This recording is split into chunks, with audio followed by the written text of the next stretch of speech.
சிவபெருமான் தன்னை வந்து மாணிக்க வாசகர் எப்பொழுது சேருவார் என்ற தேதியை குறிப்பிட்டு விட்டார், நாளை குறிப்பிட்டு விட்டார்.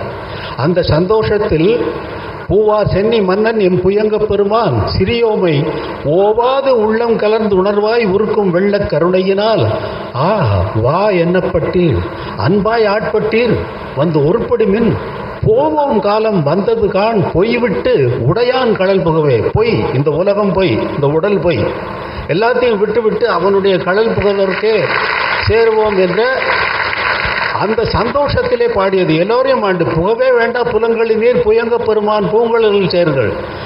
புலன்களுக்கு, ஐம்புலன்களுக்கு சொல்றாரு புகவே வேண்டாம்னு. தாமே தமக்கு சுற்றமும் தாமே தமக்கு விதிவகையும்ங்கிறாரு. நம்ம தான் நமக்கு சுற்றம், வேற ஒன்றும் கிடையாது.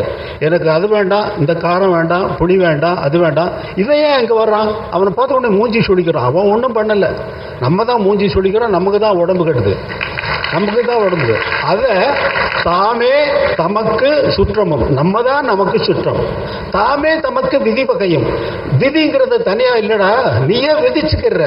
இது பிடிக்கும், அது பிடிக்காது, எனக்கு உப்பு ஜாஸ்தியாக போட்ட, புளி கம்மியாக போட்ட, காரம் ஜாஸ்தியாக போட்ட, இதெல்லாம் நீ விதிச்சுக்கிற விதி வகை. அந்த விதி என்று ஒன்று கிடையாது. அவன் கடல் புகழ்ந்ததற்கு சேர்ந்தது. சீக்கிரமா நேரத்தை பாருங்கன்னு பாடுறார். நன்றி, வணக்கம். இந்த சந்தர்ப்பத்தை எடுத்த நமது இந்திய பிரதமர் நரேந்திர மோடிஜிக்கு என்னுடைய மனமார்ந்த நன்றி. ஹரி ஓம் மகா காளி.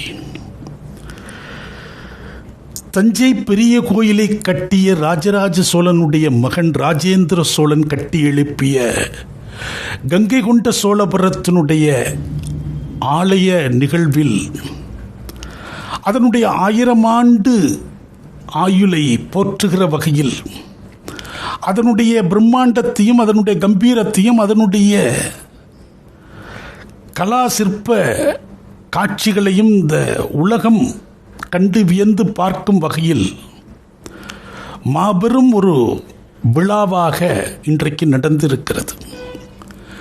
பாரத பிரதமர் அந்த ஆலயத்தில் பிரவேசித்து அங்குலம் அங்குலமாக ரசித்து கருவறையில் இருக்கும் அந்த சிவபெருமானை மனமுருக பிரார்த்தனை செய்து தனது கைகளால் ஆராதனை செய்து வழிபட்டார். அந்த ஒரு சிறப்பு வாய்ந்த நிகழ்வில் பங்கு பெற்ற இசையமைப்பாளர் இளையராஜா அவர்கள் மாணிக்க வாசகர் இயற்றிய எண்ணற்ற பாடல்கள் இருப்பினும் தன்னையும் அறியாமல் அவர் தேர்ந்தெடுத்து பாடிய அந்த பாடலினுடைய விளக்கம் ஏதோ ஒரு சூட்சமத்தை எமக்குள் அந்த நிகழ்வை பார்த்து கொண்டிருக்கிற போதே ஏற்பட்டது. எதுவும் காரணமில்லாமல் காரியமில்லை. எந்த ஒரு நிகழ்வுக்கும் ஒரு சூட்சம ரகசியங்கள் அடியாளத்தில் பின்னப்பட்டு கொண்டே இருக்கும். பாரத பிரதமர் அவர்கள் தன்னுடைய உரையின் போது குறிப்பிடுகிறார், சிவனை வழிபடுகிறவர்கள் சிவத்தில் கரைந்து போவர், இறுதியில் அழியா புகழை பெறுவர். அந்த சிவமாக மாறி கரைந்து போய் பெரும் புகழை பெறுவர், என்றென்றும் அழியா உயர்நிலையை பெறுவர் என்கிற அர்த்தத்தோடு அவர் பேசுகிறார். அப்படியான ஒரு அழியா புகழை பெற்றிருக்கிறார்கள் இந்த சோழ அரசர்கள் என்று அவர்களுக்கு புகழ் மாலை சூட்டுகிறார். தஞ்சை பெரிய கோயிலுக்கு அரசாட்சியில் இருக்கக்கூடிய அரச பதவிகளை அலங்கரிக்கக்கூடிய மந்திரிகள் செல்வதற்கு அச்சம் அடைவர். அப்படியான ஒரு நம்பிக்கை நெடுங்காலமாக நிலவுகிறது.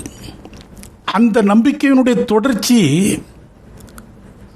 அந்த கோயிலுக்கே போகாத அந்த அரசாட்சியை அலங்கரிக்கக்கூடியவர்கள் ராஜராஜனுடைய மகன் ராஜேந்திர சோழன் கட்டி எழுப்பிய கங்கை கொண்ட சோழபுரம் சிவாலயத்திற்கும் அவ்வளவு ஆர்வத்தோடு செல்வதில்லை.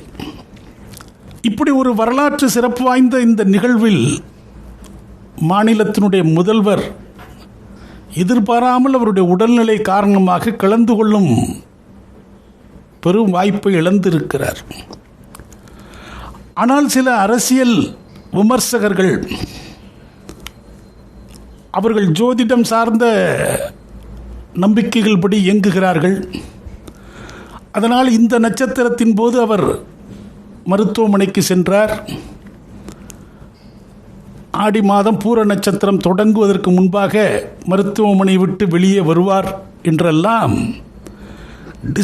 அவருடைய டிஸ்சார்ஜுக்கு முன்பாக ஆருடம் சொல்கிறார்கள். அது காக்கா உட்கார பணம்பழம் விழுந்தது என்று ஒரு அனிச்சை செயலாக கருதினாலும் அப்படிதான் அந்த டிஸ்சார்ஜ் நடக்கிறது.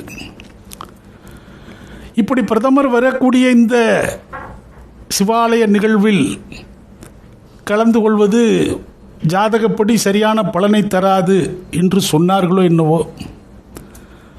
ஆனால் அவருக்கு உடல்நிலை சரியில்லை, அதனால் வரவில்லை என்பதுதான் அடியேன் தனிப்பட்ட முறையில் ஏற்றுக்கொள்கிறேன். அரசியல்னா 1000 விஷயம், எதிரும் புதிருமாக பேசுவது இயற்கை தானே. ஏதோ ஒரு காரணங்கள் இதன் ஊடே இருக்கிறது. இன்றைக்கு பிரதமர் வந்து கலந்து கொண்டார். சிவ வழிபாட்டில் 2 கலந்தார். அவர் என்றென்றும் இந்த பூமியில் ஒரு அழியா புகழை பெறுவார் என்பது நிதர்சனம். அவருடைய புகழ் நிலைத்து நிற்கும் என்பது நிதர்சனம். ஆனால் ஏதோ ஒரு சில விஷயங்களை இன்று இயற்கை அவருக்கு இந்த நிகழ்வின் மூலம் பரிமாறி இருக்கிறது என்பதை, அது இந்த சூட்சமங்களை காலம் சமூக மக்களுக்கும் வருங்காலத்தில் உணர்த்தும். ஹரி ஓம் மகா காளி.